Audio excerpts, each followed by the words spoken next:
On today's show, Lucid announces that it's completed construction of the first part of its factory in Casa Grande, Arizona, and has already begun making vehicles on its production line. Elon Musk says he's extremely confident that Tesla owners in some jurisdictions around the world will get full self-driving functionality in their cars next year.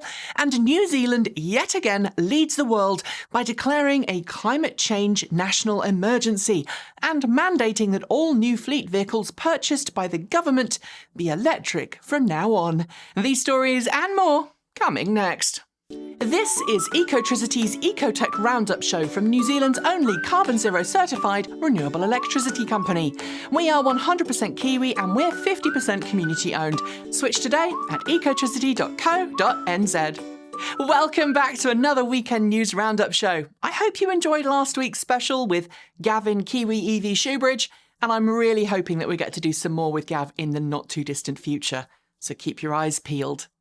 365 days ago, not a year because it's a leap year, after it began its construction at its greenfield site in Casa Grande, Arizona, Lucid Motor announced this week that not only has the first phase of construction been completed, but it's already building pre-production cars at its facility.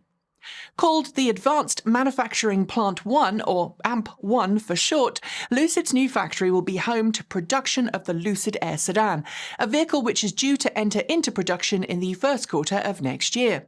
Delayed a little because of the coronavirus, Lucid now seems to be on target with its revised timeline and says that it already has produced a full set of beta Lucid Air prototypes on the Casa Grande line. The next few months will see it transition that to production intent and then production validation vehicles, followed by customers' cars. It's official, the Nikola Badger pickup is no more. Teased for several years, the Badger pickup was never technically revealed at any kind of event, yet had been collecting orders from customers. And as some of you may remember, back in September, General Motors and Nikola signed a memorandum of understanding that would have seen GM produce the Badger for Nikola at cost, plus some markup, using not Nikola's tech, but GM's own Ultium battery system and hydrogen fuel cell technology. This week, however, GM announced that it had negotiated that deal again and was no longer going to produce the Badger, something that Nikola then said meant that the pickup was no more. The new agreement will see GM supply Nikola with fuel cell tech for its Nikola 2 and Nikola Tre big rigs, but honestly I'm doubtful if Nikola will survive long enough to make that happen. The Mini Cooper SE electric car may be stylish in its appearance, but it's not great when it comes to range, thanks in part to its small size and reliance on BMW's previous generation i3 drivetrain and battery pack. This week, however, Mini confirmed rumours we've been hearing for a while, namely that the John Cooper Works team have got their hands on a Mini Cooper SE and are making a hot hatch variant of the same. We don't have firm production plans yet, but this video, released by BMW this week, shows a concept electric John Cooper Works Mini SE on the track. I love me a hot hatch, so I can't wait to see how it performs compared to the regular Mini Cooper SE. But for the love of all that is zoom zoom, please make the battery pack a little bigger, BMW. Just give us more range, please?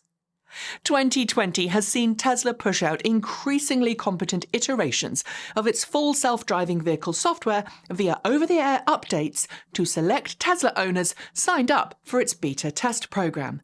And consequentially, we've seen demonstrations on YouTube of that software in action, sometimes showcasing competent capabilities and sometimes, well, performing more like a teenage student driver who hasn't had that much time behind the wheel. Despite that, this week, Elon Musk says he's, quote, extremely confident that some jurisdictions around the world will give the green light to Tesla to roll out FSD functionality to Tesla owners who paid for the feature in their cars. And as a reminder, we don't have footage of these latest betas in operation, so what you're seeing here is footage that Tesla previously published of an alpha version of the feature. By now, I'm sure that most of us are pretty used to the processes that automakers go through in order to get their cars ready for market. But what about testing a big rig ready for the marketplace? Well, now we know thanks to Daimler Freightliner, which published a series of videos this week showcasing how it's been putting its e-Cascadia Class 8 big rigs through rigorous testing ahead of widespread market launch. In addition to the usual handling and crash tests, it's introduced a pre-launch test fleet of trucks into the real world to put them through their paces, including work in drayage at select California ports. Those who've been working with these test vehicles say they are like no other big rig they've driven before: smooth, powerful, and quiet. Now that is what I call an EV grin. Following continued reports of suspension failure on Model S and Model X cars around the world, Tesla is now officially under investigation by the US National Highway Traffic Safety Administration for the same. NHTSA says that it's logged 43 owner complaints of suspension failures in Model S and Model X, 32 of which have happened in the past 2 years and 3 of which have happened in the past 3 months. The investigation focused specifically on front suspension forelinks on Model S and Model X models built between January 2016 and May 2016. If a fault is found, it could leave Tesla with up to 115,000 vehicles to recall. But lest someone accuses us of not being fair to Tesla in reporting this news, I should note that suspension failures and recalls shouldn't happen, but are sadly very common in the automotive industry as a whole. Continuing what has become something of a trend in the automotive industry of late, something I mused about in the causes of a video earlier this week, Audi has announced an expansion to its budget spending when it comes to electric vehicles. The new budget will see Audi spend an additional $12 billion equivalent on electric vehicle development between now and 2025, while similarly increasing spending of hybrid development by $6 billion or equivalent. This mirrors some of the steps taken by Volkswagen in recent months to also increase its spending, and comes on the heels of a similar announcement before Thanksgiving from General Motors. Audi says it will use this money to develop 20 new electric and 10 new hybrid models by 2025. Not to be outdone, Daimler also announced its own acceleration in electric vehicle spending this week, promising to spend a total of $85 billion equivalent between 2021 and 2025 on electrification and digitization.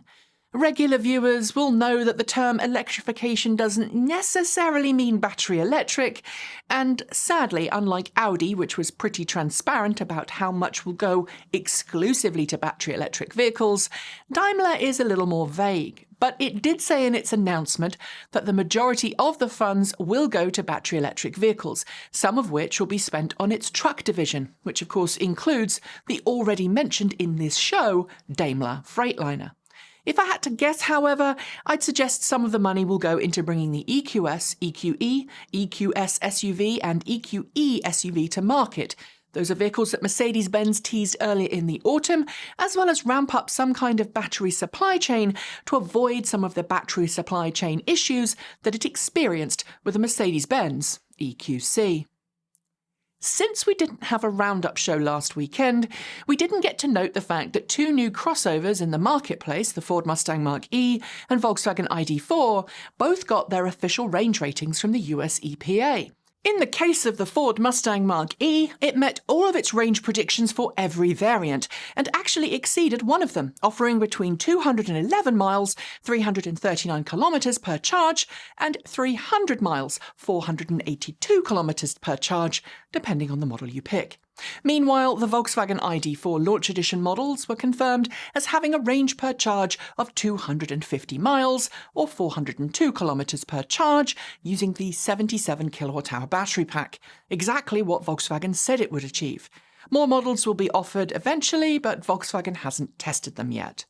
This year has shown us what true political leaders look like, and which political leaders are in the job for their own benefit and nobody else's. And when it comes to those who've really helped lead their nation through a crisis, Prime Minister Jacinda Ardern of New Zealand is right up at the top of the leaderboard. That's because not only did she guide her government through the COVID-19 pandemic, making New Zealand one of just a handful of countries to successfully tame the spread, but she's also just led her government to declare a climate change emergency, committing to the government being 100% carbon neutral by 2025. One of the first actions, mandating that all New Zealand governmental fleet purchases be zero emission from now on, which comes on top of already existing mandates on zero emission public transit. Now that's leadership. When a car company brings a new vehicle to market, their respective dealerships must decide if they're actually going to sell it or not. And if they decide to, that usually means spending a considerable sum of money to train salespeople and service staff on the new model. And when that model is a new electric car, the resulting training can be pretty pricey if it's the brand's first electric vehicle. In the past, automakers have offered kickbacks to dealerships willing to sell their first electric cars, but not necessarily mandated that dealerships support and sell them. This week, we learned that essentially GM is doing the exact opposite by offering Cadillac dealers who don't want to sell the Cadillac Lyriq or any future EVs $500,000 to get out of their Cadillac brand sales contract.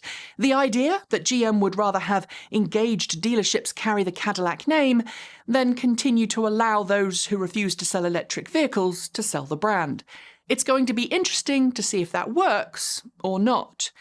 And finally, 10 years ago this week, the first two mass-produced plug-in cars to go on sale in the US began deliveries, the Chevrolet Volt and the Nissan LEAF.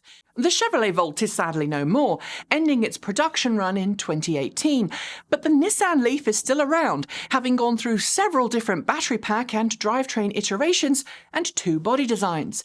And so this week, Nissan has been celebrating the 10th birthday of its leading, environmentally friendly, affordable family car. That's what the backronym for LEAF is, in case you're interested.